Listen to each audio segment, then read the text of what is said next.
I know it's very hard to tell in the video, but speed sensors, they're really dirty, and there's metal deposits everywhere. All that gray you're seeing, this is not shadowing, this is actually buildup of metal. And we do have an oil pan. Magnet is full of metal. There's metal on the filter. This is all this grayish looking stuff. That's all metal. Metal's all built up inside of the pan, and the oil is quite dirty. It's very, very, very brown. So it's definitely, there's some clutch wear at play, but 670,000 miles, I mean, what can you expect? So we're gonna go ahead and clean everything up. I'm not gonna make a video because I already made videos on this. I have to actually disassemble every single solenoid, remove everything, and clean everything up, put it back together. So the valve body has been disassembled with the conductor plate being here, all the solenoids right here. Everything was already cleaned. As you can see, there's no more metal deposits left on here, and oil will keep coming out of this valve body. I just flipped it over so I could put the solenoids back. It just keeps coming out. There's no more oil build up on the sides or anywhere else. So all that stuff has been cleaned, and the oil pan has been cleaned thoroughly. It's actually quite nice now. It's completely clean. Here's the magnet. It's also been cleaned. It's going to get replaced. Goes back right there where it's supposed to be. And all I must do now is reassemble all the, put all the solenoids where they're supposed to be right after I put the conductor plate back. But there's actually no buildup anymore of metal. If there's metal on these things, then it's just not gonna function. This is the pan. I used the oil pan to get everything out. You could see, maybe you could see, maybe you can't, but there's a lot of copper type of metal here and other metals as well. This was a clean type of can. I've used a 5-quart type of jug to put everything in. So I basically removed 1, 2, 3, 4, slightly a little bit more than 4 quarts of oil. Technically that's about 4.5 quarts of oil, because there's going to be some spillage like here and here. There's a little bit there. Some contents is going to stay, you know, in various places, and then a little spillage at the bottom. So that's about 4.5 quarts. We do have 5 quarts of oil here. We're only going to use 4.5 of it. For the oil, we're going with the Mercedes-Benz automatic transmission fluid for MB 236.14 type of stuff. There's also one that's 134A is the correct one. So it looks like they change up how this looks like, but that's what we're going to be using now. Guys, I keep an extra conductor plate around just so I could actually use it as a reference and show it to you guys what goes wrong. This one's actually not cleaned up, but you could clearly see these speed sensors, they got a lot of metal content on them, and if you don't clean this content up, which is actually all over the place, it causes problems and your transmission is not going to shift. Also, this is a 13-pin connector, also known as an adapter plug. You must really point this out to Mercedes and tell them that you actually need this, or a parts store if you're getting it from a parts store, or ordering online. You definitely need this. And whenever you say you want to change your transmission fluid, you know, anywhere, they usually don't include this. They'll give you a filter, they give you a seal, but not adapter plug or 13-pin connector. I call it 13-pin connector, always have been, because there's 13 holes, 13 pins. So this is what it's for. It's an adapter plug for TCM module. So if the seals are leaking, then it will push the fluids all the way through and all the way to your transmission control module, which is located underneath your driver's seat, and that will actually cause malfunctions and shorts of various sorts. And that will not be good, because your transmission is going to go into limp mode. Well guys, I've been making like little highlights of this little project without really going into too much detail on exactly what I'm doing, because I already have these videos.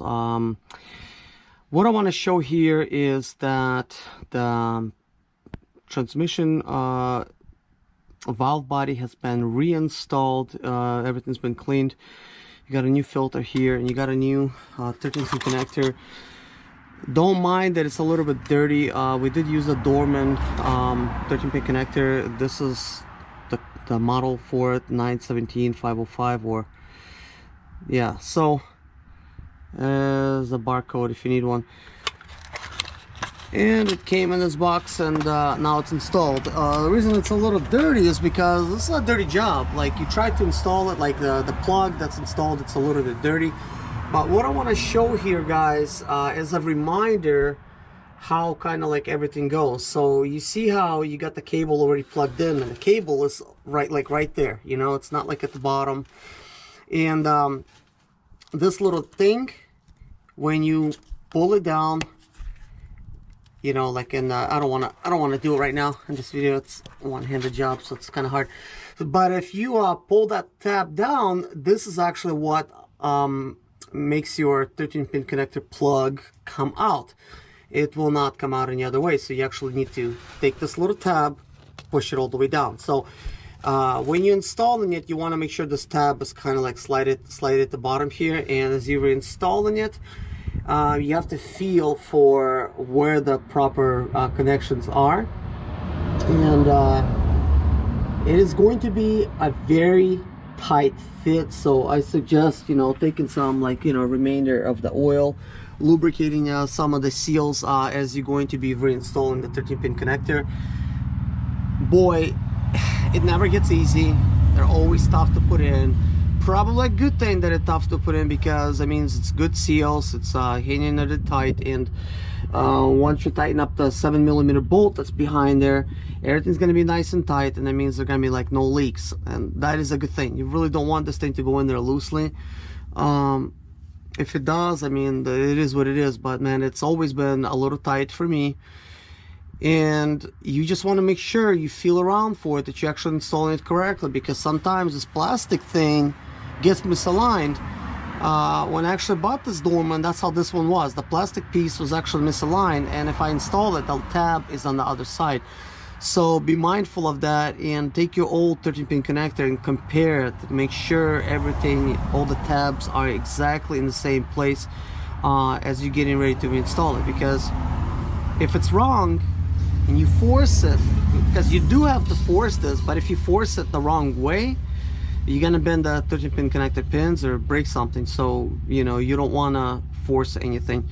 Also, if you got an old conductor plate lying around, you know, kind of compare notes. You know, take a look at how conductor plate is installed here. Take a look at how the pins on the conductor plate look like, so you could, you know, you could look at it. This is why I have that 13 you know, conductor plate. And I actually use the original 13 pin connector from this transmission, and I installed it onto that conductor plate, so that I could, you know, get a good feel again how it actually fits. Because when I tried to install this Dorman, I kind of thought, you know, I mean, it is a Chinese part, you know, and it's got a really tough time going in there, and I wanted to make sure, you know, I could actually install this the proper way. Because, you know, sometimes when Chinese make stuff, it's made slightly different. So maybe it's a little bit tiny bigger, tiny smaller, you know, that kind of thing. And I want to make sure it's still exactly the same, so I kind of compared it. And because I'm picking up these old dirty parts with the same hands, I got this new one a little bit dirty, but it's okay, it doesn't matter as long as it doesn't leak. That's what we want to look at. So next step is I'm gonna go ahead and replace this pan, replace the fluid, and I want to remove the driver's seat to inspect the TCM module. I did not find any leaks with the old 13 pin connector adapter plug, but it was replaced before, so it was probably a good 13 pin connector. But you still have to replace them each time.